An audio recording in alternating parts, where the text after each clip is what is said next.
Tampok sa Ebanghelyo ngayong ikalawang linggo ng Adbyento, si San Juan Bautista. Siya ang itinadhana upang ihanda ang daraanan ng Mesiyas batay sa propesiya. Katulad ni Isaías, minungkahi ni Juan sa kanyang mga tagapakinig ang kahalagahan ng pagsisisi at pagbabalik loob. Ihanda ninyo ang daraanan ng Panginoon. Tuwirin ninyo ang kanyang mga landas. Anya. Naging tapat si San Juan sa kanyang misyon hanggang sa kahuli-hulihan. Tumatayo siyang modelo sa ating paghahanda sa Pasko. Giit ng simbahan, Advent is a season of preparation. A time to do whatever we can to make the Lord's path into our hearts as smooth and uncluttered as possible. Therefore, the invitation to all is to make straight the way of the Lord, who comes to save us by making a thorough, thoughtful, prayerful examination of conscience, since repentance makes our hearts ready to receive the Lord with joy. Kaya't ang hamon ni Juan, ihanda ninyo ang daraanan ng Panginoon.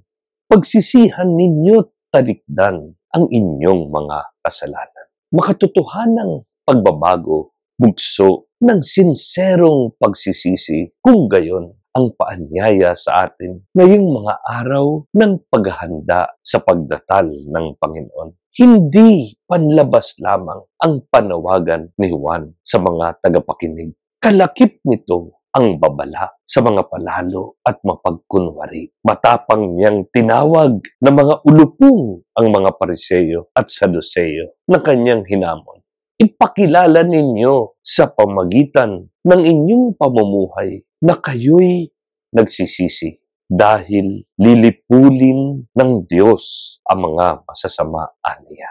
Isang superhighway para sa Panginoon ang hiling ni Juan para sa napipintong pagdating ni Jesus bilang Mesiyas. Marami ang nag-akalang si Juan Bautista na noon ang inaantabayan ng Mesiyas. Ngunit mapagpakumbabang tugon nito na isa lamang siyang boses na nananawagan sa ilang upang ihanda ang bayang daratnan ng Panginoon.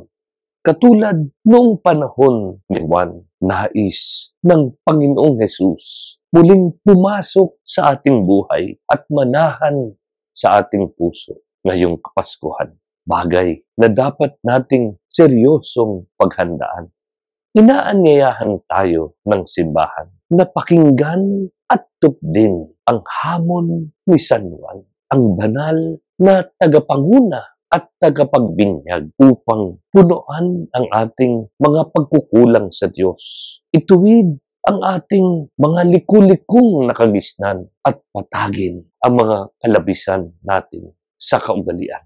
Ang mga pagkakamali sa nakalipas ang nagpapabagal sa pagpasok ng Panginoon sa ating buhay.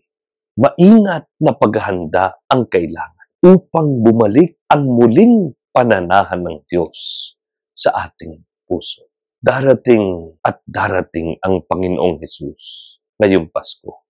Ihanda natin ang kanyang daraanan sa tulong ng Espiritu Santo. Nawa, maituwid natin ang liku-liko at patagin ang baku-baku sa ating buhay. Walang dahilan upang matakot sa panawagan ng Diyos dahil ang Panginoon mismo ang nagbalak makapiling tayo.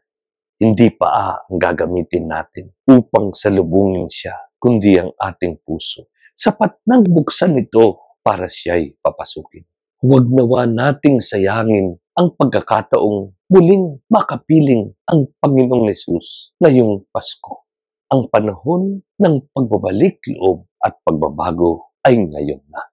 Hindi dahil sa takot kaya tayo lumalapit sa Kanya, kundi dahil sa pag-ibig bilang pasasalamat sa lahat ng biyayang tinanggap pagkatapos ng pandemya.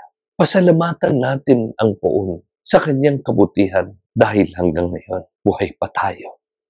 Hinihintay ng Panginoon ang ating tugon. Nawa, simulan natin ngayong panahon ng Adbyento ang tapat na pagsusuri sa ating puso at muling iugnay ang ating buhay sa Kanya sa makatotohanang pamaraan at hindi panlabas lamang. Gamitin nawa natin ang pagkakataong ibinibigay ng langit upang ipamalas ang ating banal na hangarin, magkaroon ng malinis na kalooban at malalim na kaugnayan sa Panginoon.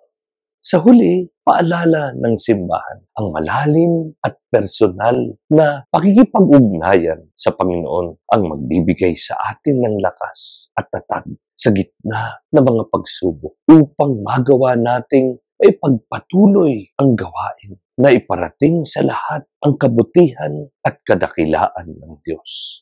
Paniwalaan nawa natin ng lubusan na ang Diyos ay totoong sumasa atin, nakikiisa sa atin, kapiling natin sa magitan ni Kristo Jesus. Malinaw sa makatuwid ang panawagan sa tanan ngayong panahon ng Adbyento sa ikalawang linggon ng paghahanda na magsuri ng ating puso at kalooban upang makita natin ng buong linaw ang ating tunay na katayuan sa harap ng Diyos. Nawa, pagtuunan natin ng pansin at panahon ang angkop na programa para sa espiritual na paghanda sa Kapaskuhan upang salubungin ang Panginoon ng may malinis na puso matapos alisin sa ating buhay ang mga balakid na kanyang daraanan. Mapangindapat nawa tayo sa misyong ituro si Jesus sa iba, dulot ng tapat na pagbabalik loob at pagbabago para sa inaasam na maningning na paghahari ng Diyos sa ating buhay. Maria, tulungan mo kami magkaroon ng tunay na pagsisisi